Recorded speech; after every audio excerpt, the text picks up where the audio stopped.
Thank you.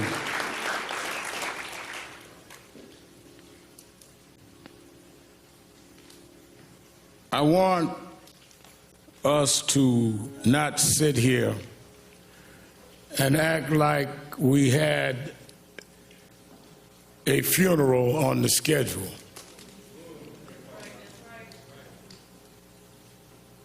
George Floyd should not be among the deceased. He did not die of common health conditions. He died of a common American criminal justice malfunction. He died because of there has not been the corrective behavior that has taught this country that if you commit a crime, it does not matter whether you wear blue jeans or a blue uniform, you must pay for the crime you commit.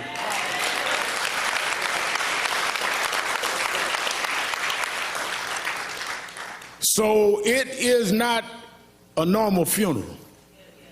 It is not a normal circumstance, but it's too common, and we need to deal with it. Let me ask those of you that in the traditions of eulogies need a scriptural reference, go to Ecclesiastes 3rd chapter.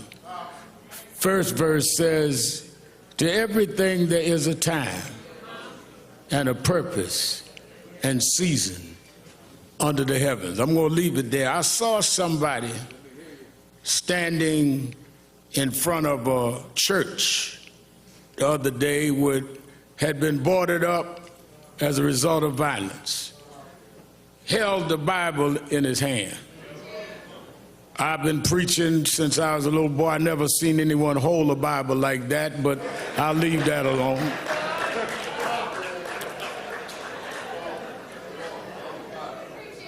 But since he held the Bible, if he's watching us today, I would like him to open that Bible.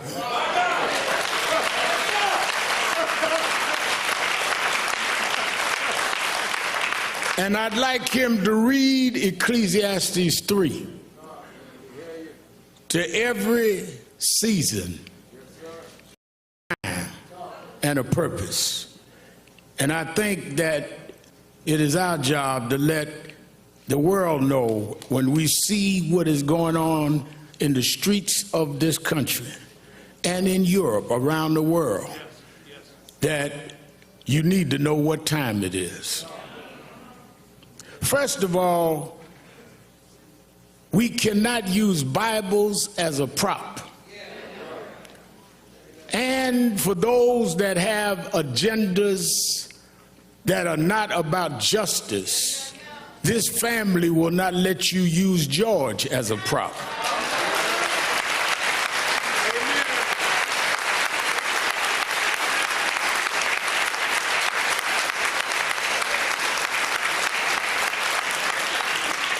If you want to get your stuff off, don't use him. Let us stand for what is right. Because when I got the call from Attorney Crump, and usually when he calls me, it's not to find out how I'm doing. It's usually because something happened that he wants National Action Network and I to get involved. And he explained to me what was happening with this case. And I'd already heard about it in the media. And immediately I said, well, let me know what you want me to do. He said, whatever you need to do. One of the things, Martin, that I've always had to deal with is critics would say, all Al Sharpton wants is publicity. Well, that's exactly what I want. Because nobody calls me to keep a secret. People call me to blow up issues that nobody else will deal with. I'm the blow up man, and I don't apologize for that. Because you get away too much with hiding things. Honey has talked about y'all putting clothes in the oven to have your clothes dried. Well, I didn't grow up in the third world, but I grew up in third ward. I grew up in Brownsville, and we had roaches. Now, I know Kevin Hart and some of the rich Hollywood folk here don't know what roaches are, but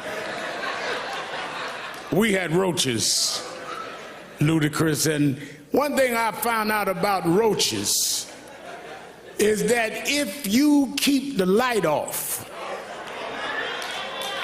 if you're in the dark, a roach will pull up to your dinner table and have a 5-course meal. So I learned that one of the ways to deal with roaches is if you cut the light on. I could run them roaches and track them down. And I've spent all my life chasing roaches all over this country.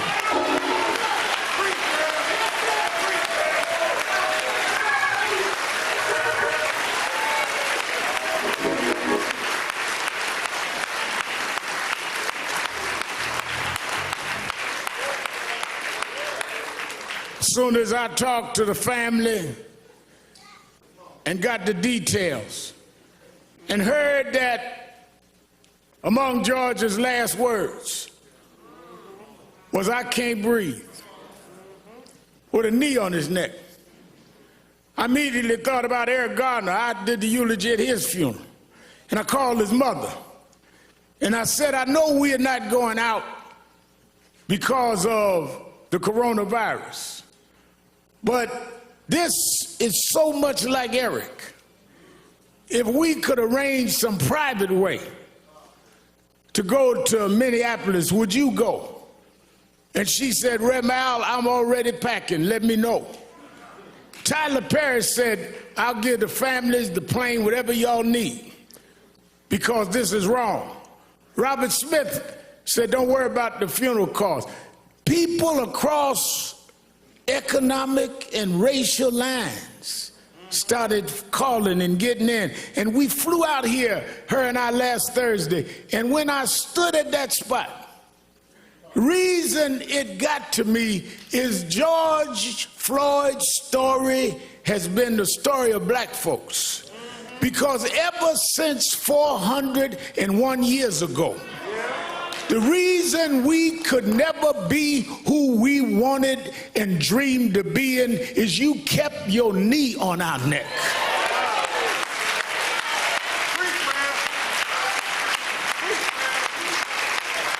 We were smarter than the underfunded schools you put us in, but you had your knee on our neck. We could run corporations and not hustle in the street, but you had your knee on our neck. We had creative skills. We could do whatever anybody else could do, but we couldn't get your knee off our neck. What happened to Floyd happens every day in this country, in education, in health services, and in every area of American life. It's time for us to stand up in George's name and say, "Get your knee off our necks."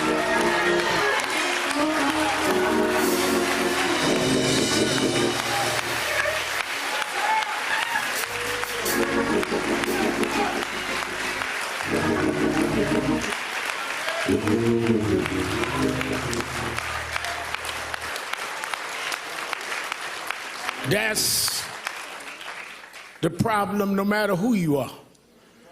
We thought maybe we had a complex, T.I., maybe it was just us.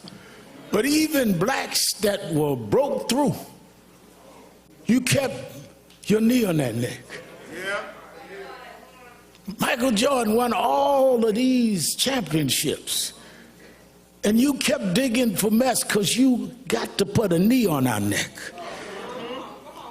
White housewives would run home to see a black woman on TV named Oprah Winfrey, and you mess with her because you just can't take your knee off our neck. Man comes out of a single-parent home, educates himself, and rises up and becomes the president of the United States. And you ask him for his birth certificate because you can't take your knee off our neck.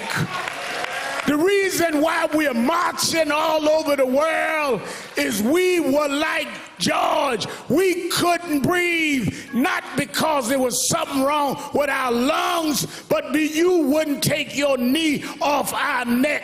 We don't want no favors. Just get up off of us, and we can be and do whatever we can be.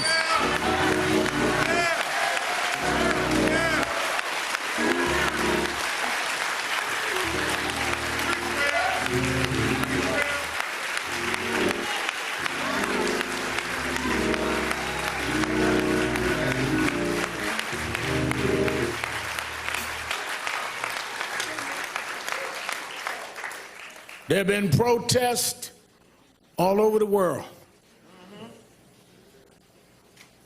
Some have looted and done other things. And none of us in this family condones looting or violence. But the thing I want us to be real cognizant of is there's a difference between those calling for peace and those calling for quiet.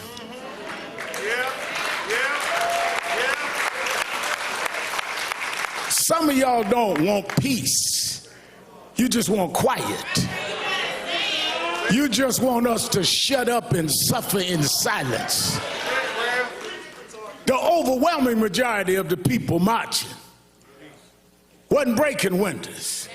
They were trying to break barriers. They wasn't trying to steal nothing. They were trying to get back the justice you stole from us. Those that broke the law should pay for whatever law they broke, but so should the 4 policemen that caused this funeral today.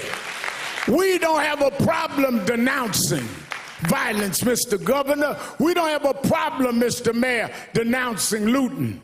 But it seems like some in the criminal justice system have a problem looking at a tape and knowing there's probable cause, and it takes a long time for you to go and do what you see that you need to do.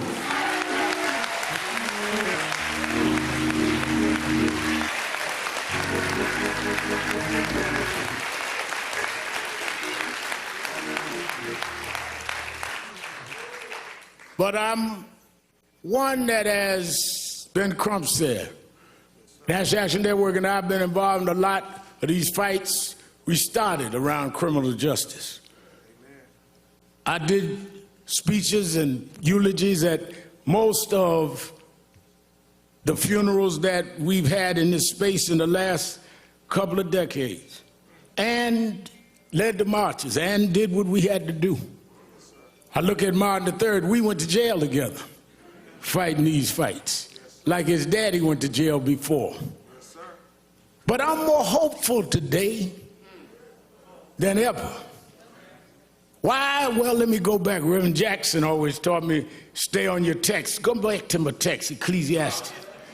There is a time and a season.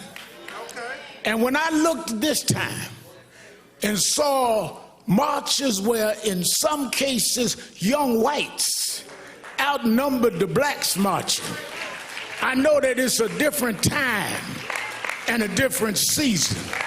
When I looked and saw people in Germany marching for George Floyd, it's a different time and a different season. When they went in front of the Parliament in London, England, and said it's a different time and a different season, I come to tell you, America, this is the time of dealing with accountability in the criminal justice system.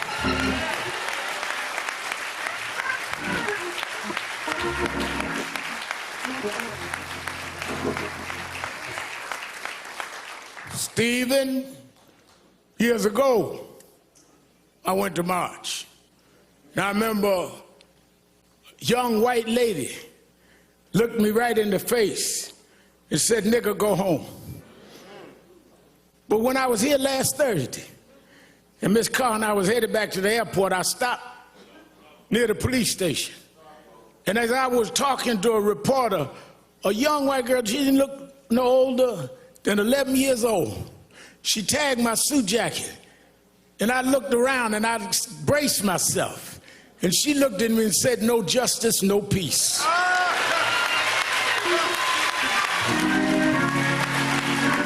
It's a different time. It's a different season. And if my Bible carrying guy out in front of that boarded up church, if I got him to open up the Bible, I want you to remember something. You know, I was late last October to an appointment because the time changed. And I was still, my watch was on the wrong time. You know, once a year, time goes forward. And if you don't, Congresswoman Omar, move your watch, you're going to find yourself an hour late, not because your watch was wrong, but you had your watch on the wrong time. Well, I come to tell you that are sitting in Washington, talking about militarizing the country, thinking that you can sell wolf tickets to people who's had enough of abuse. I come to tell you, you can get on the TV, but you on the wrong time. Time is out for not holding you accountable. Time is out for you making excuses. Time is out for you trying to stall. Time is out for empty words and empty promises. Time is out for you filibustering and trying to stall the arm of justice.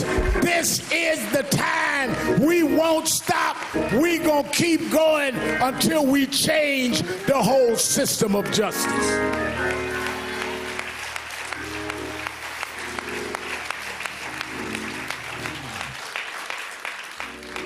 Our organizations have called this a day of mourning. NAACP, National Urban League, Legal Defense Fund, Black Women's Roundtable, Lawyers Committee, all got together, said we're going to have a day of mourning. But then we're going to come out this day of mourning.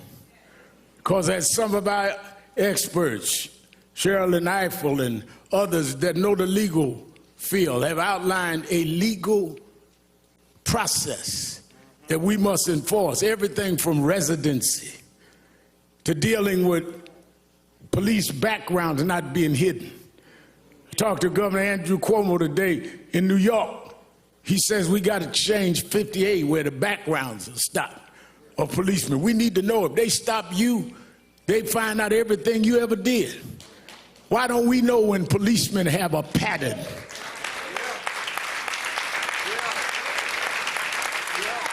We got to go back to consent decrees. Under the Obama administration, they had put certain cities with patterns and practice under consent decrees. From Jamal Bryant to know, we was pastoring there in Baltimore, that they put it under consent decree. One of the first things that happened in the next administration was they stopped the consent decrees. We have specific policies that need to happen. Therefore, I'm glad Martin III is here today, because on August 28th, the 57th anniversary of the March on Washington, we're going back to Washington, Martin. That's where your father stood in the shadows of the Lincoln Memorial and said, "I have a dream." Well, we're going back this August 28th to restore and recommit that dream, to stand up, because just like at one era we had to fight slavery, another era we had to fight Jim Crow, another era we dealt with voting rights, this is the era to deal with policing and criminal justice. We need to go back to Washington and stand up, black, white, Latino, Arab, in the shadows of Lincoln, and tell them this is the time to stop this.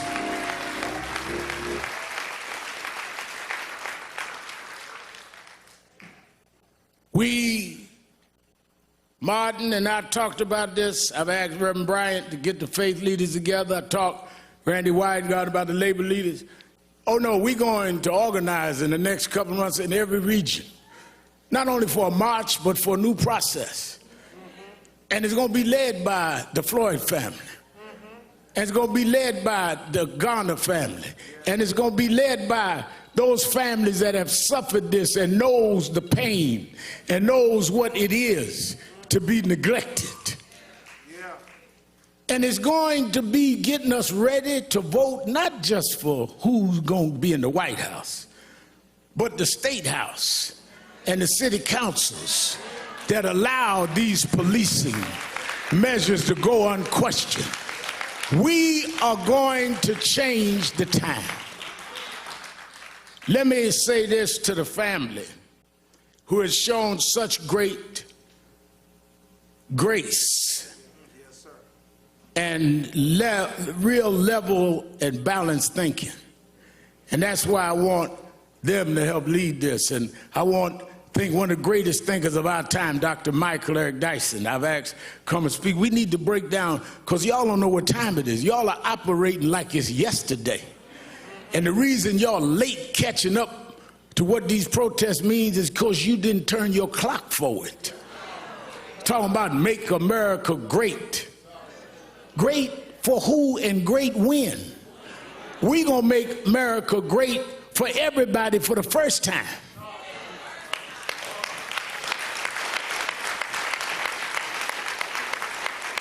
Never was great for blacks. Never was great for Latinos. Wasn't never great for others. Wasn't great for women. Young women had to march to get the right to vote. But lastly is the religious side. I was reading and kept thinking about how I was a little embarrassed, because when I heard that George, at this point of suffering this brutal attack, called for his mama, I said to Attorney Crump, I said, well, I appreciate talking to his brothers and them on the phone, but I want to talk to his mother. He said his mother passed. I said his mother passed, but he was calling for his mother. And I thought about it, because I was raised by a single mother. And sometimes the only thing between us and our conditions was our mothers. Yeah. Sometimes the only thing that we had that would take danger away was our mothers. The only ones that would make sure the food was on the table was our mother. I know why George was calling for mama.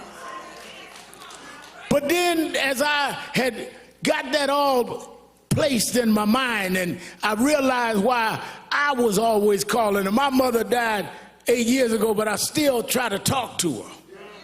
Sometimes just dial a cell phone to hear the voicemail of our phone that I never cut off. I still want to reach out to mama. But talking to Quincy last night, one of his 5 children, Quincy said, you know, I was thinking maybe he was calling his mother, because at the point that he was dying, his mother was stretching her hands out, saying, come on, George, I'll welcome you where the wicked will cease from troubling, where the weary will be at rest.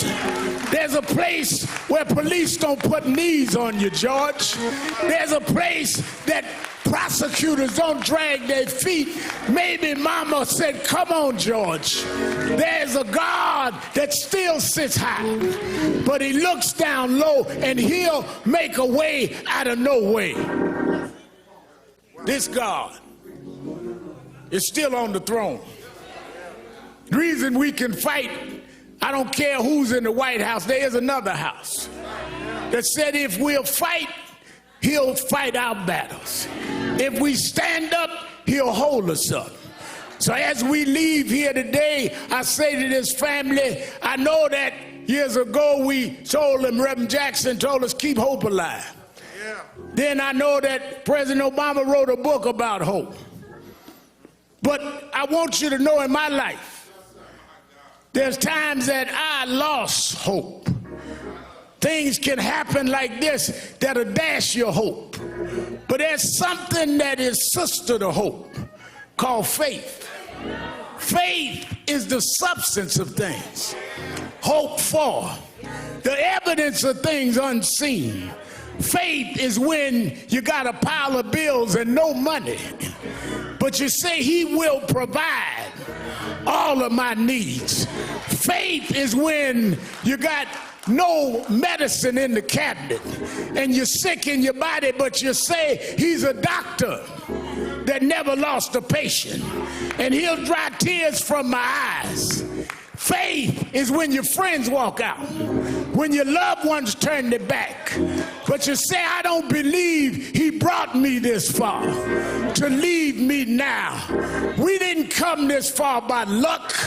We didn't come this far by some fate. We come this far by faith, leaning on the Lord, trusting in his holy word. He never failed me yet. From the outhouse to the White House, we come a long way. God will, God shall, God will, God always has. He'll make a way for his children. Go on home, George. Get your rest, George. You changed the world, George. We're going to keep marching, George. We're going to keep fighting, George. We done turned the clock, George. We're going forward, George. Time out. Time out. Time out.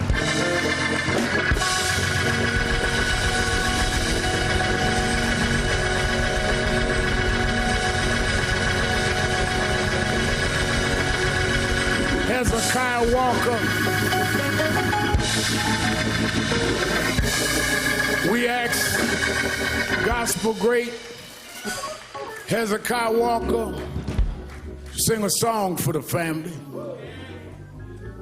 after which Derek Johnson of the NAACP asked me, Attorney Crump, we're going to stand for 8 minutes and 46 seconds. Though that was the time that George was on the ground. And we want you all over the world to stand with us for 8 minutes and 46 seconds and make that commitment for justice in the name of George. I want to thank the members of the Congressional Black Caucus for being with us. Won't you stand?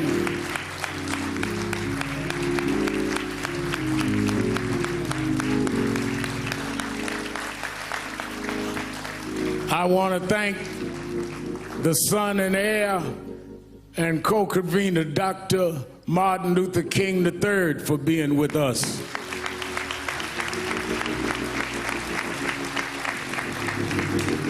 I want to thank the mayor and the governor and their brides for being with the family.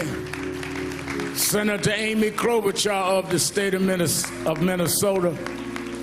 I want to thank my mentor and one who's fought this fight for more than a half a century. Reverend Jesse Lewis Jackson is with us. And his spokesman for Rainbow Push, Jonathan Luther Jackson.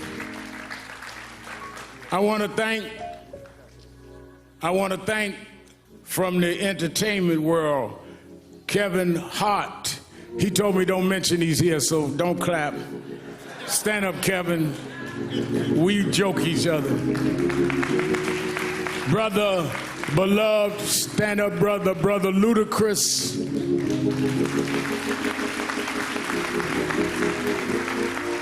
Tyrese Gibson, who's an extraordinary activist in his own right. Master P.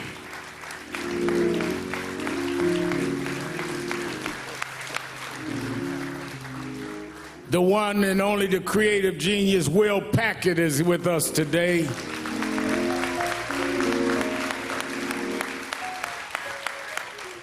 And a brother that we've marched together and done a lot of things. He does not just put his name on somebody's petition, he puts his body on the line. Brother T.I. is in the house.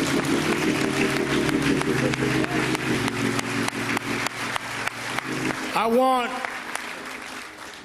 this brother's one of the greatest gospel singers alive.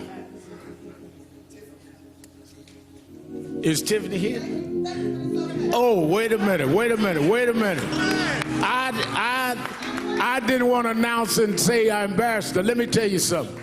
One of the most popular, outstanding artists that is also committed. I've read her interview. She think I'm old and don't read stuff, but I do. And she's been committed and saying the right things, and she wanted to be here today. And I was so busy joking with Kevin, I didn't even look at her. Let us welcome our sister beloved, Sister Tiffany Haddish is in the house.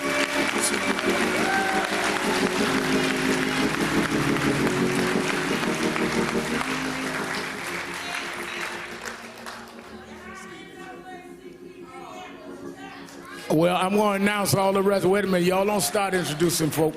I got them all.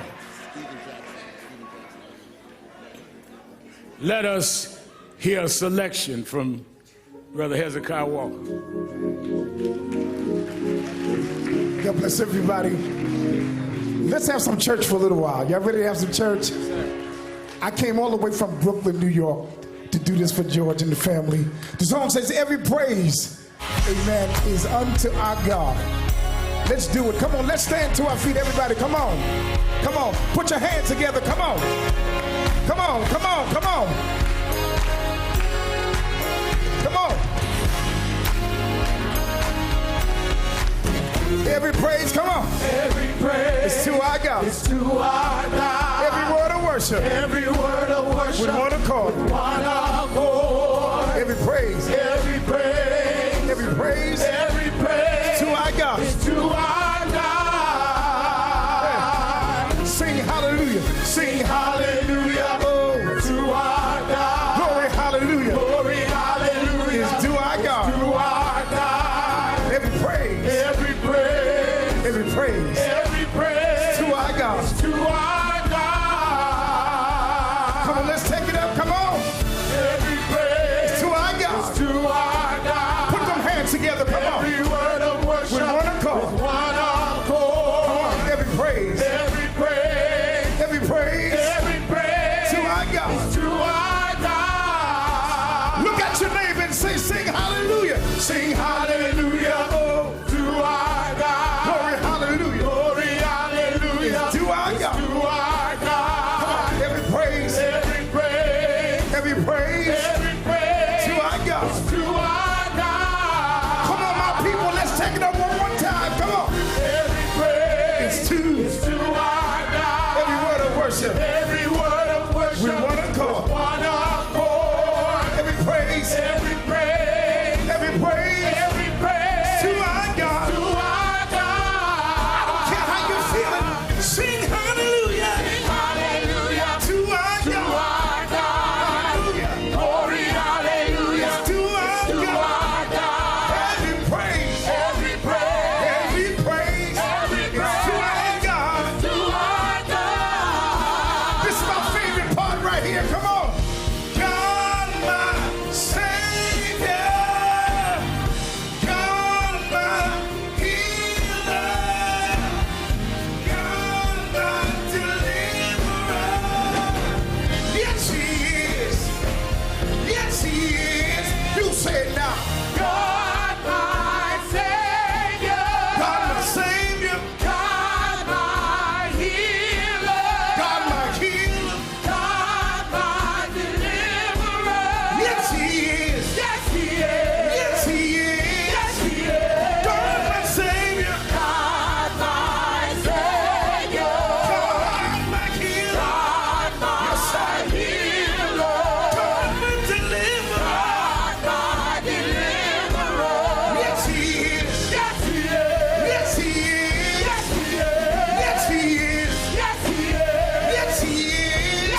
All right, as we remain standing, I want to recognize Clyde Bellecourt of the American Indian Movement.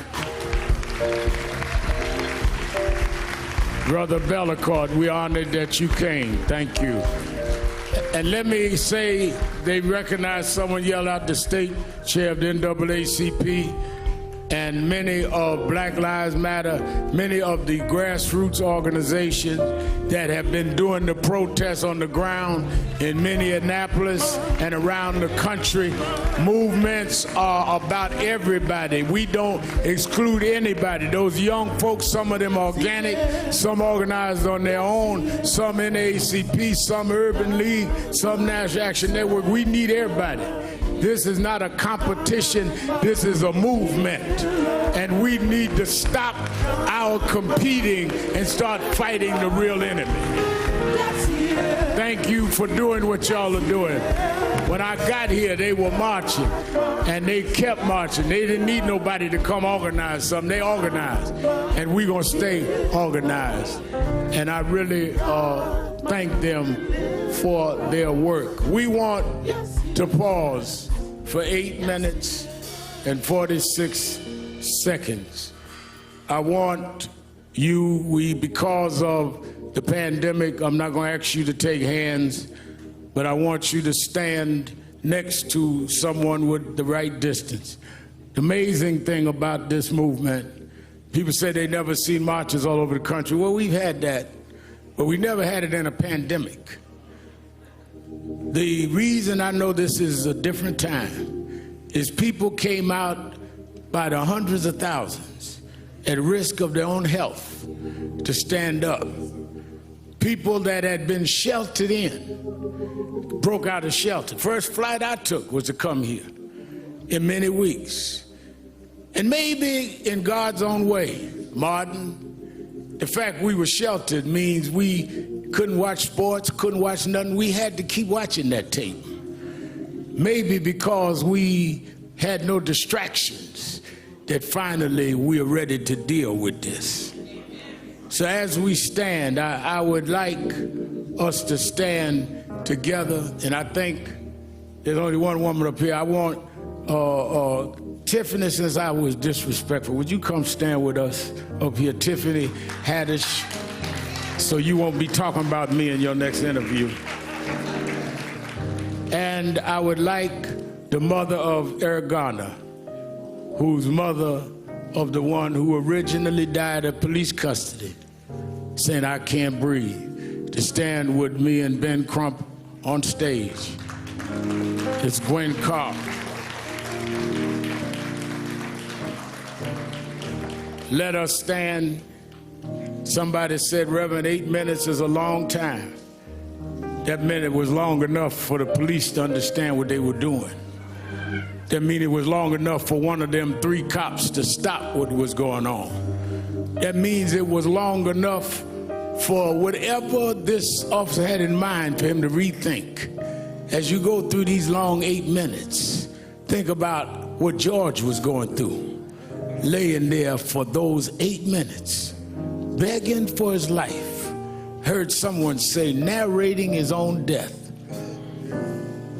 We can't let this go. We can't keep living like this. Sam Jackson, is Sam still here? Steve Jackson, is he here? Steve, we won't recognize, I was recognizing everybody. We got to stop this here. And we got to, in this time, bring about a new season. Let us stand still. You that believe in faith, bow your heads, or whichever way you worship.